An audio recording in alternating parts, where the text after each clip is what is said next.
Broadcasting live, this is the Handicappers Report, brought to you by the Clubhouse Racebook, 711 Central Avenue, Albany, and CapitalOTBBet.com, the premier online wagering site in New York State. CapitalOTBBet.com. Sign up today.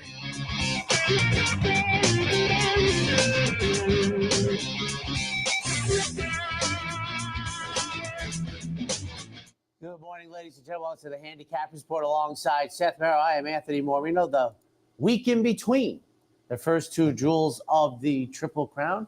Little gray and overcast in the Capital District, but as you saw on the network, apparently South Africa and England and France didn't get the memo code because it looks beautiful in those three racing jurisdictions. Simultaneously, we had three races going off.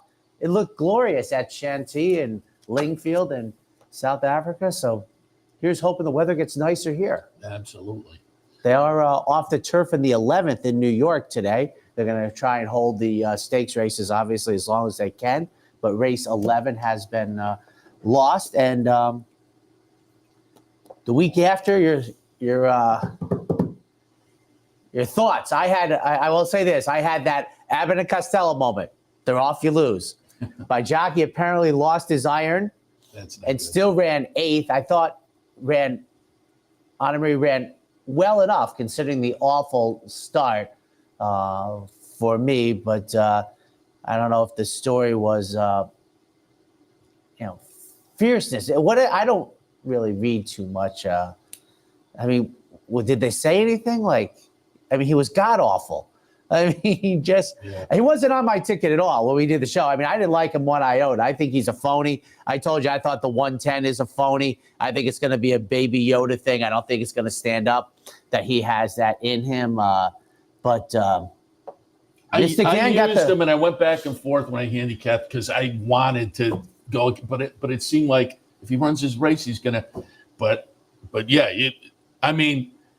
Okay, he didn't run his race, but you don't collapse before you get to the top of the stretch. Halfway around the turn, you kind of and then he was just going bad. It was bad. As we are veterans in this, doing this, and you had sort of an opinion. Did you feel you were in hot water the first 1/8 of a mile, though? Going down the backstretch where before he came under the line. Because he didn't get in his way, and I'm like, he's toast. I thought he got an okay start. Okay. I wasn't totally convinced he had to have his own. Okay, I wasn't fair totally enough. convinced Okay. it was. I love the tie, by the way. It's nice, right? With the little very nice. nice. On it. Pulled it out of the closet. I didn't even know I had it. It was like, where'd that come from? But yeah, you had the two performances and the three really good performances. So to me, I wasn't totally convinced of that. So yeah, going down the backstretch and then on the turn, you knew. Now, all of that said, I said at the seminar, and I said to people, there are two horses that didn't make my mix, but on the odds, I'm going to play them, and anticipating I'm going to have them in the mix somehow. Resilience and Mystic Dan. And Resilience at the top of the stretch makes a big move. I just think he's not a 1.25 mile horse. He made a move that looked pretty good and then just kind of faded. Mystic Dan got that great ride up the fence. And so I had backed up with some doubles, so I wound up okay. Again, playing a horse that I thought, I'm not going to let this one get away at the odds, because I had talked about him after that win in the Southwest and coming into the Derby. I played a horse out of the wood. One of the races I got poo-pooed coming in. I had the wrong horse, though. Resilience ran great. Society Man ran less great. But how about, and I tried to follow. I think it was under enthusiastically reported how great the two Japanese horses did. Great. One horse making its third career start ran huge. He was supposed to be an afterthought. And I'm not going to spend any time on it, but I found the adjudication of the race to be not quite up there with Al Yamus and some others, but the no inquiry, I don't think served the sport well. I had no vested interest in it, but to me, there has to be an inquiry sign. So I think that's not good. And then they came out with a fine for Tyler. And once again, this gets back to my central theme to all of this: protecting the better. They did exactly the opposite. They didn't protect the better, and they fined the jockey. The statement they came out with, we review them all, and we didn't think there was anything there. So, we looked at, and Frank Angst in the Blood Horse had a great column, a little short column, but essentially it wound up saying, you know how you solve all this problem? Put up the inquiry sign, and then people know you're taking a look, and you're taking a look. And also, I mean, it came out, the Japanese runner, they said, we really don't do that over in Japan.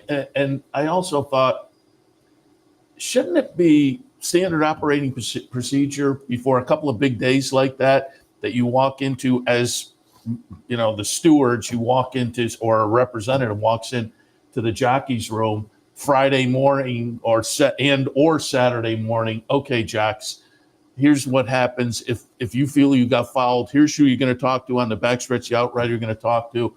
Sir, do you speak English? And if the Japanese runner doesn't speak English, they figure out here's a hand signal. So, and make sure everybody knows here's the procedure that if you feel you got fouled, because you can't just leave somebody hanging out there because they don't normally ride here. For a long time, I get the idea of I believe differently than what I'm about to say for myself. But I understand how jockeys are in a room with the other guys. They're less apt to claim fouls. They have friendships and everything. Oh. And that's why I don't believe that in life. And I think that's malfeasance on their part. But I understand that. That's why I've always felt the stewards have I totally agree. A 95% on them, because even though I wouldn't act that way, I can understand the human nature part of, I'm not saying I don't believe in the conspiracies about the Ortiz brothers, but you claim foul against your brother. You're like, I totally agree with that. I think that the jockeys have to step in and be like, yeah, the jockeys should be informed of the procedure, but you're right. The stewards, it's their job, and they should be doing it all the time. It should be stewards' inquiries. It might have been the Frank Angst article. It said, a few years ago. Listen, if you want a jockey protection, that's fine, but I think there should always be stewards. Mark Cassie in that Derby, the former Derby. He said, well, I've never claimed foul because my horse wound up 8th, so my jockey wasn't going to claim foul. They can never which say makes things sense because he's going to get moved up to 7th. It's not going to help. Right. So it's on to the stewards to take those. So I agree. All of that said, I thought it was a great weekend of racing. And tremendous. Friday, to me, stood out even more. Overcharged was phenomenal. Idiomatic, very good. Field Mission, very good. Torpedo Anna was spectacular in the Oaks, and then it just followed up into Derby Day. I thought it was a really good 2 days of racing. My thing about the races in the slop and the off-going is just how they – I think when races have a lot of moisture in them, there's – things happen, like horses run, 105 buyer speed figures or something like that. So I'm intrigued on how they come out going forward. It was a great, Saturday was just, fantastic weather. The track got better and better. They got the sunshine.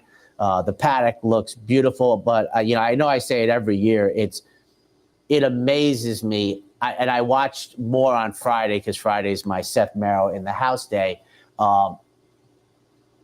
It's hardly about horse race. In my NBC makes it impossible to watch other than the racing. And somebody said something on Twitter, and I believe this. Friday, they talk about the Oaks and everything. They don't really talk about it, but it's like their trial day. It's like, and I always wonder if Randy sits there going, can we do anything about horse racing, And their idea always is like they're broadcasting it to a wide audience. That's fine. But you've eliminated me. You don't broadcast to me at all. It's like, and all day Friday, they talk about the Derby horses. Now, that being said, I'm a guy that spends about 3 hours handicapping the Derby. I don't follow it in January, February, March. I'm not one of those guys. To me, it's like the 8th race on Saturday with, a little extra because of the betting options. But I just can't watch. I mean, I've never met anybody who likes horse racing that says they can watch it. Yeah, I didn't. Obviously, I was in here, and so I didn't watch it at all. But looking at social media, and you mentioned it, to have a guy like Randy Moss sitting there and not exploit him and his knowledge, and he does a great job, and so that's frustrating. I mean, I would say that in fairness, I'm not going to clock it or anything. If you looked at the amount of time they give Randy, because I think he's a much better handicapper than anybody else on the show, and then how much they do the red carpet, I'm like, it's almost hard to ferret out a horse. And one thing I said to my wife, I said, I did not know this. Did you know general admission's $275? I read the infield was like 150 or 175. Now it makes sense. I did the math because the gentleman was quoted as saying the $200 million paddock will be paid off in 8 years. Now, for those who don't know, my wife is a money person. I'm fairly good at math. And I was like, minimum general admission, they're making $30 million on just admission. Of course it makes sense. This $1 billion adjusted for inflation they've done the last 20 years, it now makes sense to me that for 2 days, I have to be honest, Seth, I thought general admission was like $50, which I thought was on the high side. But that's unbelievable that in those 2 days with those numbers, forget parking, forget Coca-Cola sales, forget hot dogs, that on just admission on those 2 days, it makes sense. I would bet in admissions over the 2 days, and I think this is on the low side, they make $60 million. Well, they clearly played in those 2 days. So well, there's no. I'm almost to the point like I'm surprised they don't shut down the meet. I mean, they shut down Arlington. They don't want to run horses. It's a private company, so you can't find out. But you could do a little. You could get a pencil out, and you could get really close to. I mean, I got to tell you something. I've looked it up because I'm thinking about going next year. Man, I was telling Denise, I think we're in for at least 8,000 for the three of us. Yeah. I mean, it now makes sense, folks. It makes sense. I never thought the general admission was that the infield is $1.25. Something just to drink. Oh, here's another thing. And I saw this at Keeneland. All the people when they're doing the Yahoos and everything, I don't see anybody with a program. Oh, this was. It's like what they go there just to drink. Did you read the article? I think it was TDN, and it was written by a woman who is a horse racing fan. She and her husband went and that mid-20s, and they brought 2 or 3 of her husband's old high school friends who had never really been to the track. Okay. And it was interesting to read because the whole point of the article was here's their reaction and here's how to pull them into the game. But at one point, speaking of that, she said one of the friends had like a mint julep in one hand and he had his phone in the other. Worst tasting drink in the world, by the way. I've had one. So the drink, the phone, and the program, and he turned to her and he said, "I got to get rid of this booklet. It's just, it's too much to hold." And at that point, she said, "Well, we took the time to actually explain to him what it meant, and then he appreciated it and was using it the rest of the day." But that's, you mentioned going over to Australia and everything being different, and you kind of got a different perspective. Yes. But I think we all have to get in that mindset of, the program to a lot of these people, it's Greek. They may buy it, look at it, and think, don't eat it. And I it's supposed to pull people in. I'd love to know like these. I don't know. I don't want to answer. It's too dead. But the point is, these people are not going to a horse race. They're clearly not. Going to an event. They go to an event to party. They dress up, which is all great for Churchill Downs and if you're an investor. But You know, and I look And it at, helps us out because they probably are putting a few bucks on the Derby, and so that certainly it makes that pool. Yeah, they better win. I don't think I heard the word exacta or trifecta until Mike Tirico listed the prices at the end of the show.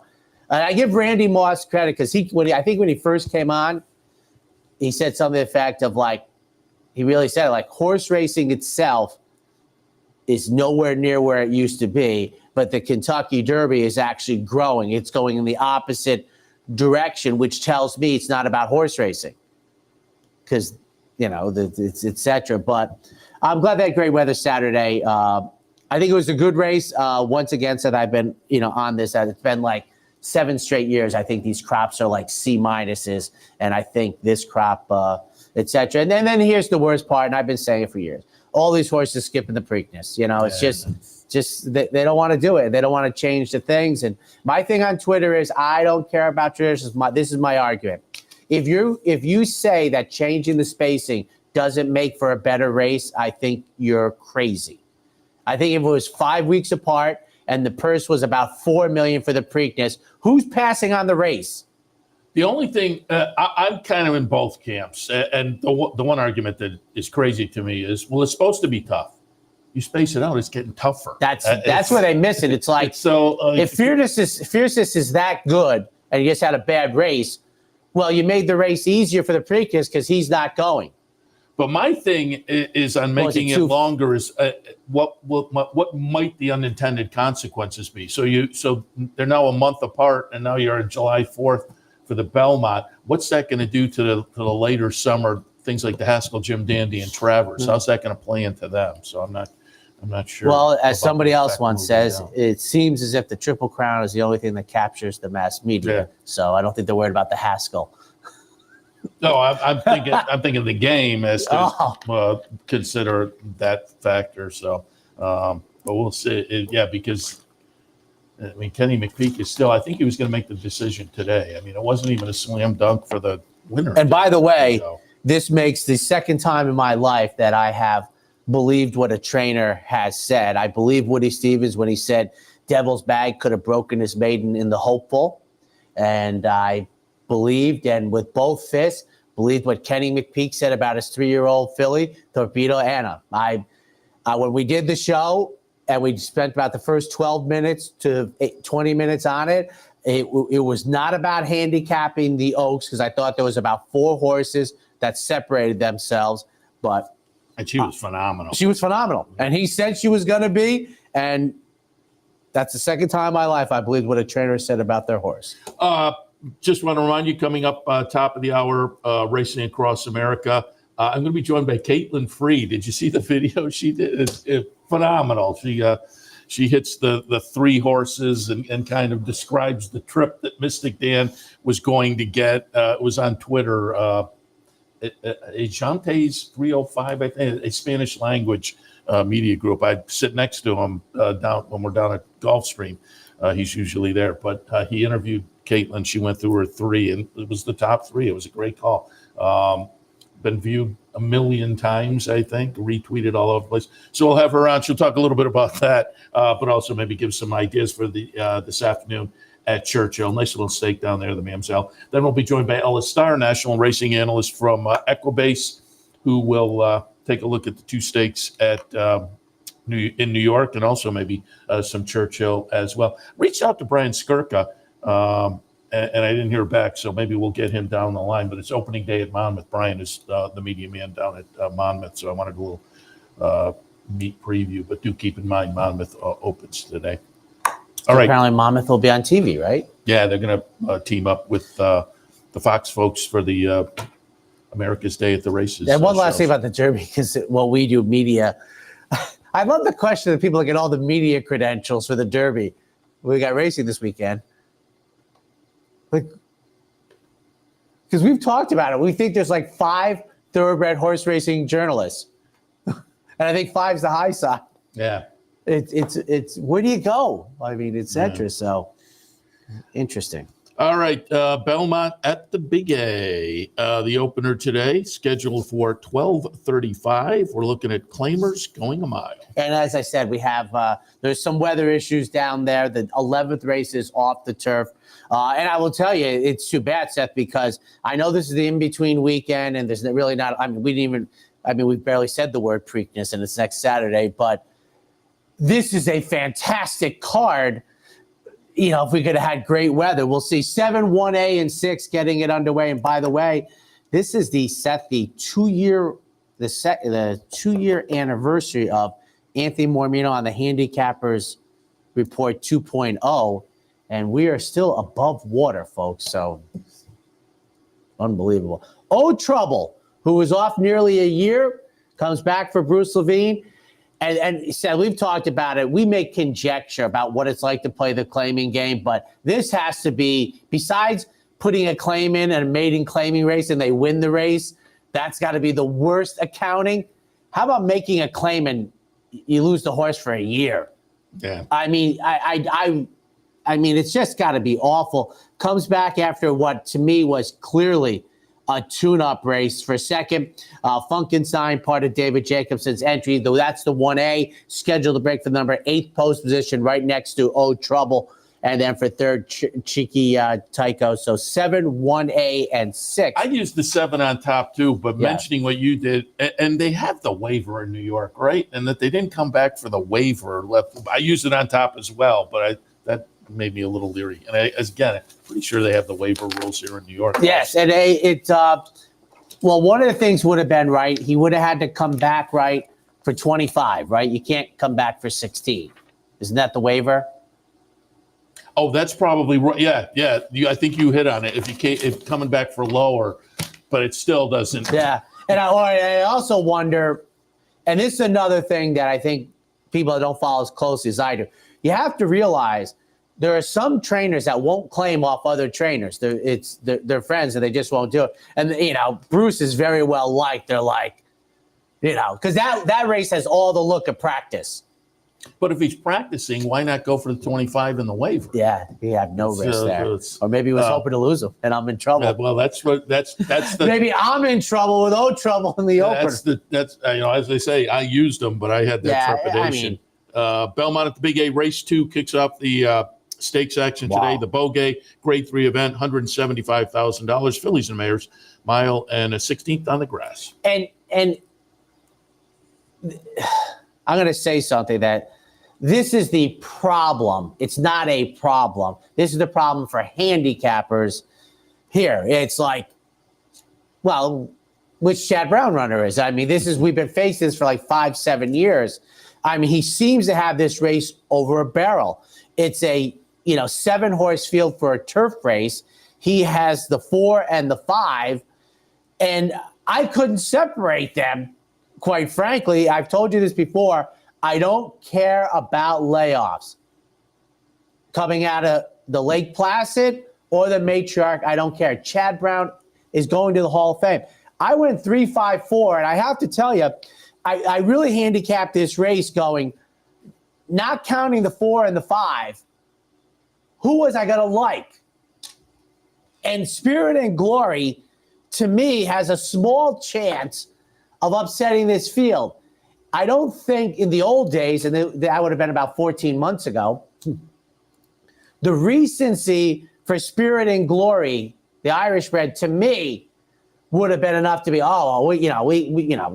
we have foundation, we're in better shape. Oh, we're just going to run over the top of these horses off the bench. I don't believe that anymore. But Spirit and Glory was the horse in the rest of the field that I thought had the only chance of upsetting. And by my nature, I put Spirit and Glory, the 3, on top, coming out of a brilliant performance on the inner, going a mile. That's the setup for the Bogey. Now we get to the 5 and the 4. White Beam for Chad Brown.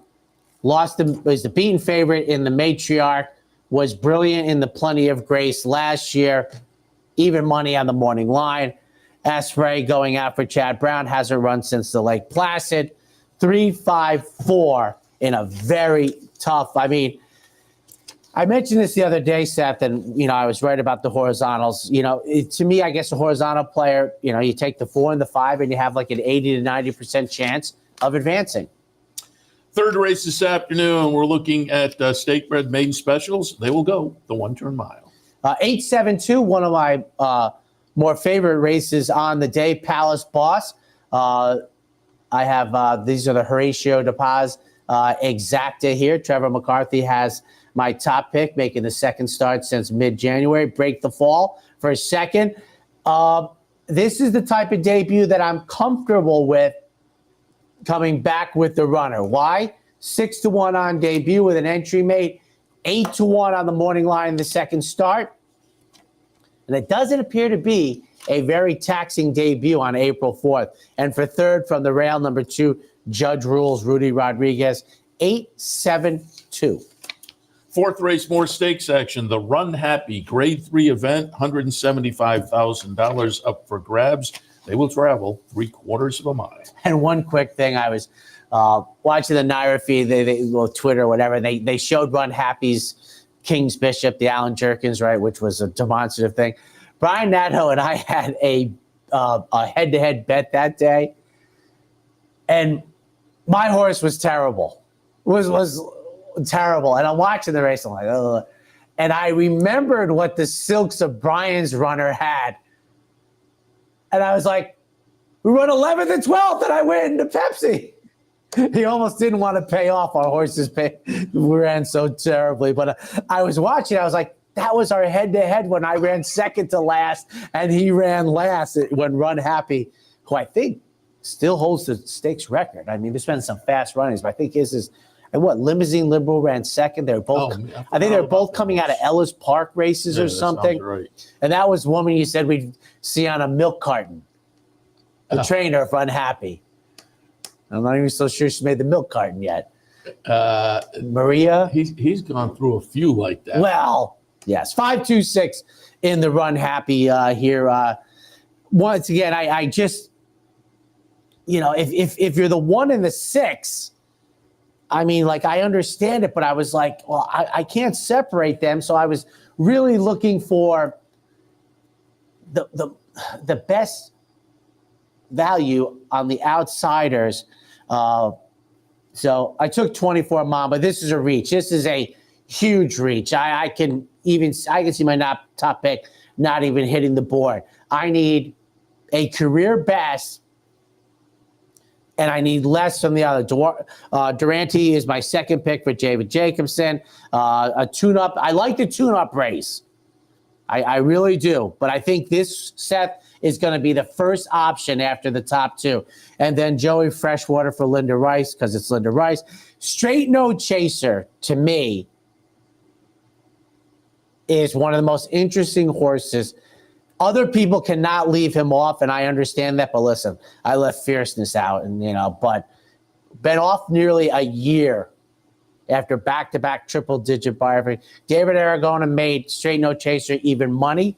I'm going to be very intrigued to see what the bettors do. We have most of them covered. I'm 4, 6, 1, and 3. I'm taking a little pop with 90% Maddie. Because, Straight No Chaser hasn't been seen in a year. Right, you can't. Joey Freshwater, big number, but that looks like an aberration. Now, what's funny about this race, a little bit different than the Bogey is, I think the Bogey, and I'm guessing here, I'll probably text Brian, you take the 2 Chad Brown runners, you move on. I don't think you have that luxury in this race.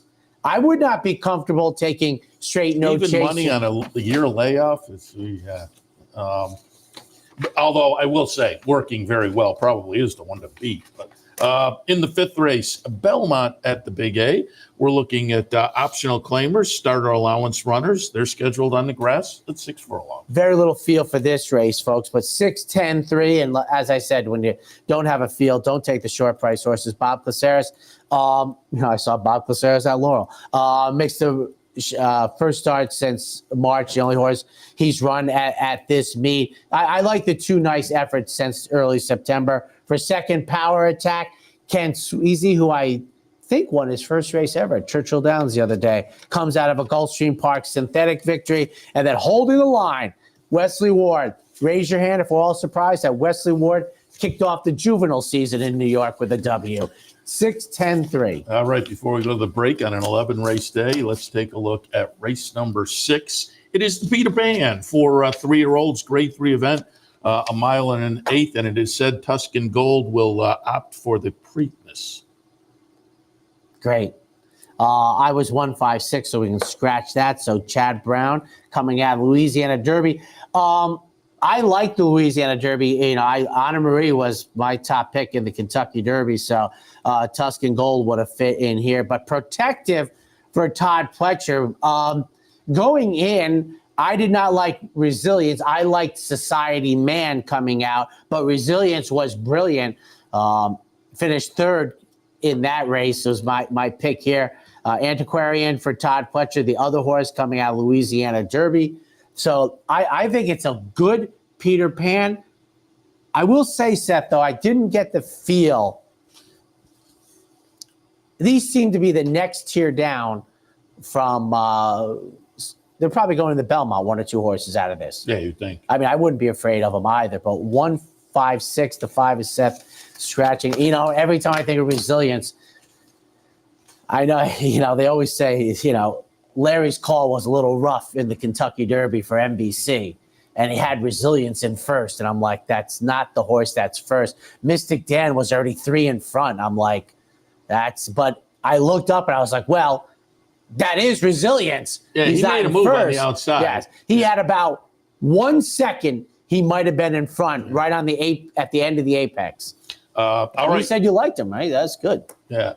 We will take a break. When we come back, more Belmont at the Big A. A little bit later, Churchill Downs. Stay tuned. Sometimes it pays to go with the flow, to check your worries at the door, to reconnect with your crew, to follow the thrills and the flavor, to roll with it and see where it takes you, to enjoy every minute to its fullest, and to dance like there's no tomorrow. You can do that here at Rivers Casino and Resort Schenectady, where the good times flow. It only takes one upset to make history, and now you can be part of Saratoga's long tradition at the Dark Horse Mercantile. The Dark Horse Mercantile offers a carefully curated selection of clothing, gifts, and home decor, from one-of-a-kind vintage racing memorabilia to select brands like Barber and Under Armour, as well as exclusive Dark Horse branded merchandise. So celebrate the Dark Horse in all of us at the Dark Horse Mercantile, downtown Saratoga, where the smart bet is always the Dark Horse.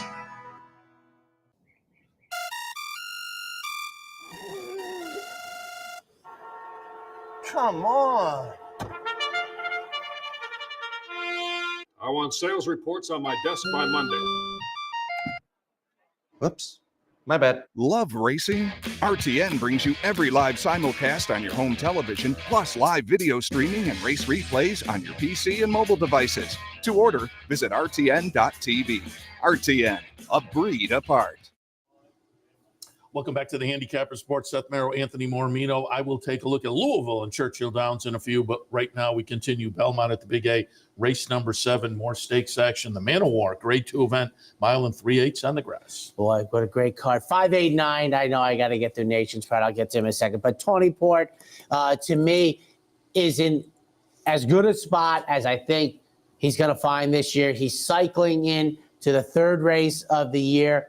Big comeback effort, little regression. We move forward, going the 3 turns. Silver Knot for 2nd. Charles Appleby's other runner makes the 2nd start since the Hollywood Derby. Was brilliant, going 12 furlongs. And for 3rd, Nation's Pride, who is the race probably goes to, making the 1st start of the year with Frankie Dettori. 589. Christophe Clement yesterday in the winner's circle. Did you see? I think it was who tweeted. Yeah, was that like an interloper? I couldn't quite make out. So, and if you didn't see, somebody kind of walks in the winner's circle for the photo, like of a Clement winner. And Clement's like, "Hey, you're not supposed to be here." And like I say, it was just I didn't know that was a possibility that you could kind of jump in like that. Belmont's 8th state-bred maidens. 6 furlongs the distance. 384 for me. Richard Dutrow sends out the 3. 3rd career start, 2nd one this year. I like the comeback race on April 6th. Plenty of time to not regress. For 2nd, Eastern Star, the veteran in the group, making the 9th career start. And for 3rd, Brad Cox sends out the 4. Mulcahy going out after a. Now, I'm probably one of the areas I'm the most forgiving, Seth, because I don't bet horses that debut at 1-2 is in the next start. But I think a lot of people carry a grudge. 3, 8, 4. And I guess if I was apt to bet 1-2 shots in their debut, I would carry a grudge if they lost, but I don't. So I don't. think that's named after the coach? I do. Yeah, because there's no real. Yes, synergies in the names of the parents. Belmont at the Big A, optional claimer, non-winners of 2 other than, again, scheduled on the grass at 1 1/16. According to Andy Serling, this one will be moved to the inner turf. Okay, then. Out of the dog leg. 8-1-3 in a race that I prefer very much today. Bodie's Maker to me for Horatio DeBaz. I like the winning effort coming out of Laurel. I think we're going to be very safe in getting a price on Bodie's Maker in here. For second part of the entry, scheduled to break. The entries next to each other. They're out in the 8 and the 9. I like Chad Brown's the 8, making the third start since July. Been building. And then one of my favorite horses' names, Running with Scissors, is, I presume, with this 8-1-3. 10th today, optional claimer, non-winners of 1. Once again, the 1-turn mile. That's another horse where they just make the name. They don't say Running W. Scissors. Oh. 2, 5, 7, pitch clock. Save the game of baseball for yours truly. I don't pick horses for you based on names, but that did come up, making the second start since June. I like the comeback race, as it were, going a mile. Comes right back for Chad Brown. Fernando Abreu brings out the 5. Is it Borderi? I don't know, down at Gulfstream Park. Back-to-back wins, going 6. Now goes the mile for the offspring of Gervin. Boy, he was really dynamic early in his stud career. Seems to have petered He had a nice out. one yesterday. I still think he's Midtown Lights. Some of them do get off to a good start. They got higher quality mares, I think, at the beginning, and then, but yeah, and pitch count got a lot of buzz. Derby weekend with the time between races. People were kind of saying, "Hey, see what they did over on baseball." 11th today at Belmont at the Big A, State-bred maiden claimers. This one is off the turf. At this point, the lone race off the turf. Yeah, I was just thinking you could almost play a baseball game in between the Turf Classic and the Derby. 9-3-5, Bossy Jeans making the seasonal debut, running for a tag for the first time for Mike Maker. 5-1 with Luis Saez gets my top pick, and as an offspring of Loban, I'll stay there for second. Rosé Summer, Christophe Clement's runner, running for a tag, and then Once an Eagle. Ironically, an offspring of Tonalist, and I think Tonalist is one of about a handful of runners that won the Peter Pan and the Belmont. Yeah. All right, we'll take another break. When we come back, Churchill Downs. Stay tuned. I love. Haven't signed up for a Capital OTB account yet? Now's the time to take advantage of the sign-up bonus. Open up a new account with $200 or more, bet $400 by the end of the month, and receive a bonus $200 into your account. Plus, you can take advantage of everything an OTB account has to offer. Wagering from any device, live streaming, racing info, past performances, online promotions, and more. Sign up today and take advantage of the new account bonus. Details at capitalotb.com.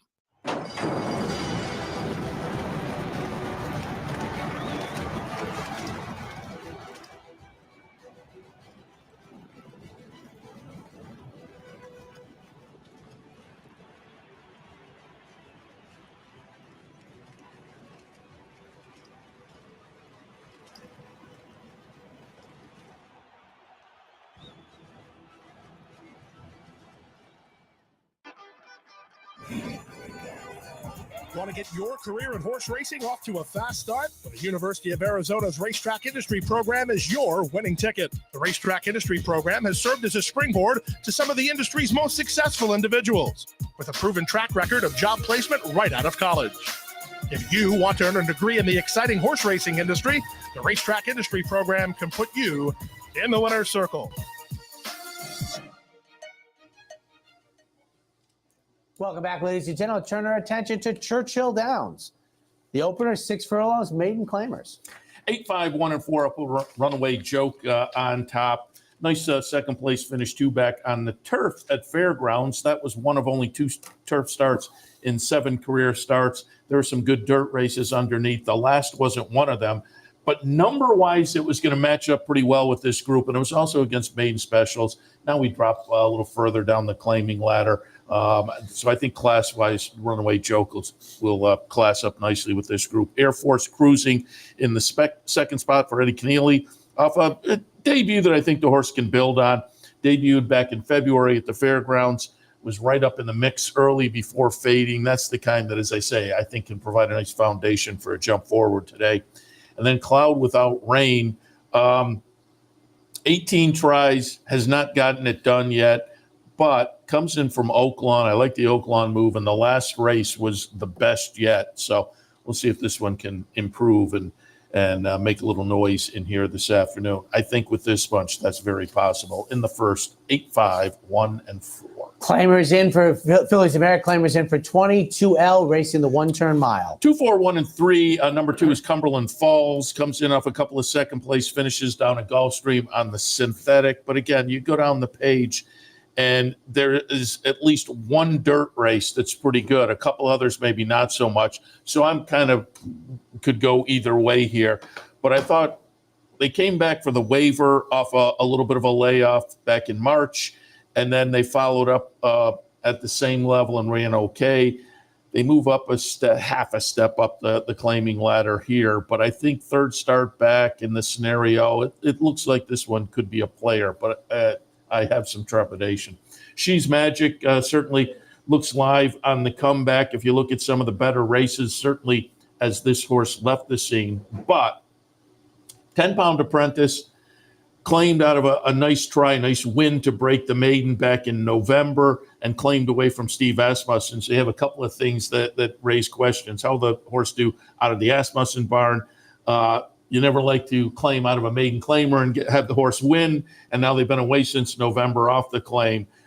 But if you look down the page, the horse has the talent to maybe be in the mix here. And I thought that last workout, it kind of indicated the horse could be, on her toes. Third spot, Newbie, going out for Norm Cassie. Has tossed in some clunkers in the most recent starts, one of those being November, one of those being April, but that they kind of look and say, you know what, let's drop in for a tag and see what we can do. I think class-wise may have a little bit of an edge on this bunch, but at 2-1, I don't know if you want to be pulling the trigger with much confidence in a race where it's hard to have confidence. In the second, 2, 4, 1, and 3. Now, this is interesting on Twitter. Latest news from the Jockey Club is that apart from Grade 1 race days, all the race courses will now open 90 minutes before first post, not 2 hours. That's a thing at Saratoga. Yeah. That's it. There you go. On to the third. Entry-level allowance going 1.1 1/8 on the turf. 3, 2, 4, and 1. Boss Lady Bailey on top. John Ortiz trainee comes in off a try at Keeneland that I think was a very good try. Just seems like off a last half of the year layoff last year has come back and put in 3 starts so far, and they've been 3 pretty good starts and improving starts. Ray Lou on board. I think the horse is primed for a nice effort. Very close in talent. I think his last call, also coming in from Keeneland, also tossed in a pretty good effort last time, and was, in fact, just behind my top pick. This one, that was the first start back off the layoff, so improvement is not out of the question. Johanny in the third slot. Nice win, too, back with a solid number that stacks up with the top 2.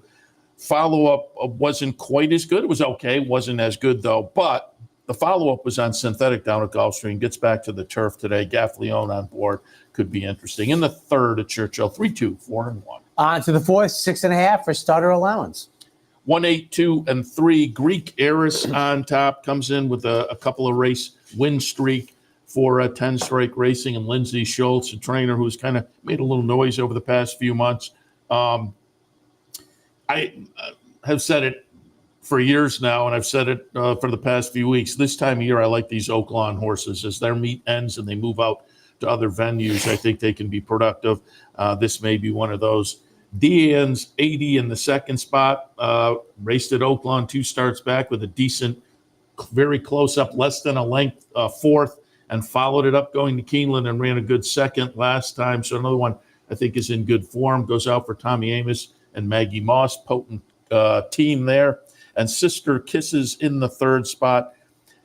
Can show some nice positional early speed, and I would think that would be the game plan on the cutback from the mile last time, and could be interesting if able to get away and sneak away around the turn. Might be tough to reel in, and maybe you'll get a little bit of value here in the fourth. 1, 8, 2, and 3. On to the fifth. Maiden Claimers in for 30, racing 7/8. 6, 7, 10, and 4. Vera Cruzin on top for Kenny McPeak. They had avoided claim last November at the 20 level, but I liked that off the voided claim. They came back, and in the first start, it was voided for 20. They came back for 62,500. Now they kind of split the difference and go down to the 30 level in the second start back, coming from Oaklawn. Just some things to like. Vera Cruzin on top. Phenomenal Dream in the second spot off a good try last time down at Oaklawn against, I would think, similar. Seems to be over the past few starts on a little bit of an improve. And then Coach Campbell going out for Keith Sormo, maiden special weight to maiden claiming. And on the class move, I think has some nice potential, although I will say last time threw in a clunker, but adds the blinkers, cuts back a couple of furlongs today that should be beneficial. In the fifth, 6, 7, 10, and 4. Horse Racing Nation on Twitter, provided he passes routine physical tests, Mystic Dan will go in the Preakness. Will he be third choice in the wagering? He said he was going to make the decision today. Muth, I get who? Oh, the other Baffert? I don't know about the other. He won't be the favorite, the Derby winner. You're right. Yeah, Muth. One more before halftime. Claimers in for 30. 2L also going 7/8. 3, 4, 1, and 5. I think the 7's maybe a little bit interesting. Gilded Kraken on top. I just think on the numbers this horse typically throws makes some sense. Tossed in a little bit of a clunker last time, but it was over a sloppy track. Getting back to a dry track, I think we'll get back to what are more the consistent numbers. Cannavale in the second spot. Again, going out for Marshall Graham and 10 Strike Racing. Like the top pick, kind of clunked last time. I think the horse is better than that, and I think it's back to a little bit of a more proper level here to demonstrate that. And coming in from Southern California is Showtime. Now, coming in from Southern California about a year ago, so how is this horse going to fare, given that? Switches Barnes as well. The workouts aren't really giving an indication, but if we get what we saw in Southern California and even come back a little bit, Showtime could be very dangerous. So in the sixth at Churchill, 3, 4, 1, and 5. And let me just hit my dark horse play of the day before we go to the commercial break, brought to you by our friends at the Dark Horse Mercantile in downtown Saratoga. Dark horse play of the day doing all right so far, 2 for 5. They're with us Triple Crown season, so they debuted back on Derby Day. Dark horse play of the day today is going to be race number 10, horse number 5, Cloud Walker. We're getting 8-1 on the morning line. Christian Torres on board. I'm going to be interested to see if we hold up at the morning line, because I think this horse is good looking in here. Debuted last October at Keeneland in a turf sprint and won that. Came back at Keeneland in a turf sprint back at the end of April and ran, I thought, a very nice third to build on. This is a little stakes race, so this is salty company for career start number 3. But I think Fitz, the Brendan Walsh runner, to me is very intriguing at what, if the morning line holds up, will be a nice little price. So again, dark horse play of the day today, race 10 at Churchill, horse number 5, Cloud Walker. And again, thanks to our friends at the Dark Horse Mercantile sister store down the street, Impressions of Saratoga, for their sponsorship of the Dark Horse play of the day during the Triple Crown season. All right, take a quick break. When we come back, second half of today's action from Churchill Downs. What if there was a way to become a better horse player, to have a better knowledge of the game, to be more successful? What if there were a way to take what you've learned, what you know, and make better decisions, better choices? In horse racing, knowledge is a powerful tool. Race results and replays, past performances and live streaming, wagering from all your digital devices. Capital OTB. Become a better horse player. Sometimes it pays to go with the flow, to check your worries at the door, to reconnect with your crew, to follow the thrills. and the flavor, to roll with it and see where it takes you, to enjoy every minute to its fullest, and to dance like there's no tomorrow. You can do that here at Rivers Casino and Resort Schenectady, where the good times flow. It's been referred to as possibly the best equine-themed gift shop on the planet. Impressions of Saratoga. Impressions of Saratoga, celebrating the Saratoga and equestrian lifestyles. It's your number one choice for Saratoga souvenirs, apparel, and gift shopping. We have gifts for the entire family, and we're pet-friendly too. Visit us online at impressionssaratoga.com or come on down. Impressions of Saratoga, 368 Broadway, downtown Saratoga. Welcome back. Race number 7. Optionals in for 100. Entry level allowance. Mile 16 on the turf. If you go to the website, I haven't seen any Weather? But if No you one's go to posted anything on Twitter yet for Churchill. Go to the website. Oh, by the way, quick thing. Monmouth, they're on the turf. Excellent. Their announcer announced on the turf stuff. But if you go to the website and pull up the one sheet, I have dirt selections there. Things should shake out that way. But on the turf, 8, 1, 4, and 2, put Zevrev, if I am close to that, on top, comes in from a try at Turfway on the synthetic last time. That was a nice little maiden breaker. And this horse for Cherie DeVoe just seems to really be moving in the right direction. And I think is going to be live in here today with Jose Ortiz on board. Second spot, Army Officer Brad Cox runner, also coming in off a nice win at Turfway. Also seems to be moving in the right direction. So these two are, the talent and the scenario are very similar. And then Tiffery in the third spot, Brendan Walsh runner, last seen February down at Gulfstream, running third, but in an effort that I think kind of stacks up with the top two. 7th at Churchill, 8, 1, 4, and 2. On to the 8th, Maiden Claimers racing 7.5 on the dirt. 11, 8, 2, and 9, Trumptastic on top, comes in off a nice second place finish at Keeneland. Couple of races so far this year from a May to March layoff, and the 2 races have been 2 nice improving efforts. Now we get that third start back to continue perhaps a series of improving efforts. That's kind of what I'm counting on, and I think that's likely. Peak in the second spot, tossed in a nice effort buyer-wise when last seen, but that was last November. I think the horse is going to be dangerous. I was a little concerned they came back for the tag. Has run for the tag and run well before, but off the the nice number last time, again, I was a little bit concerned about that. But when you're up at the $100,000 level, it's a little bit different. Rousset in the third spot, Al Stahl runner, who was knocking on the door last time on the dirt, going 2 turns at Keeneland. Kind of think the cutback's interesting today as well. In the 8th, 11, 8, 2, and 9.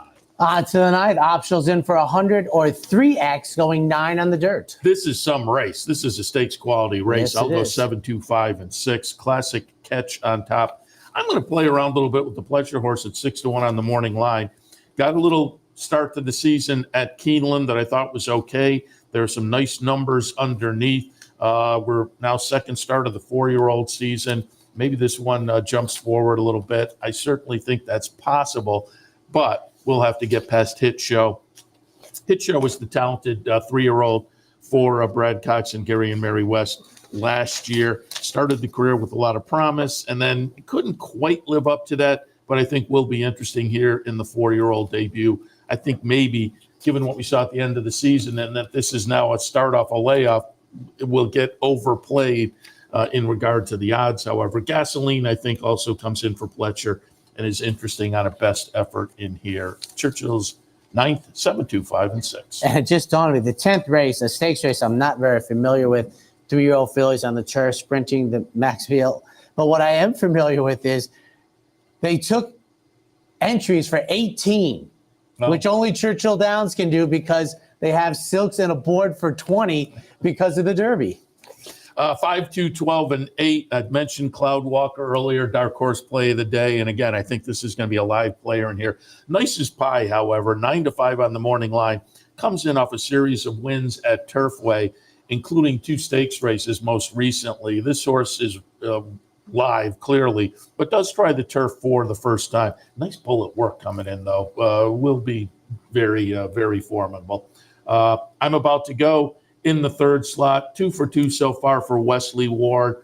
Both turf sprinting, another turf sprint. It's Wesley Ward with a turf sprinter. Always have to pay attention. I have it 5, 2, 12, and 8.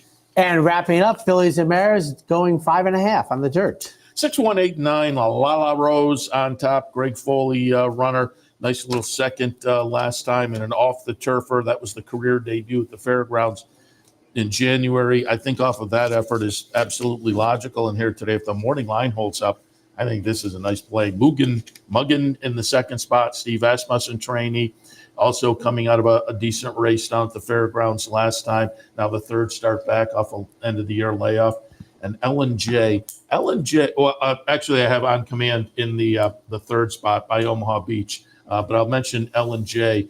A lot of eyes will be on Ellen J. in the finale at Churchill this afternoon. Goes out for Ellen J. Foxwoods, which is the letters L and J. This horse is named Ellen J. like Ellen the name, Ellenjay, Jay.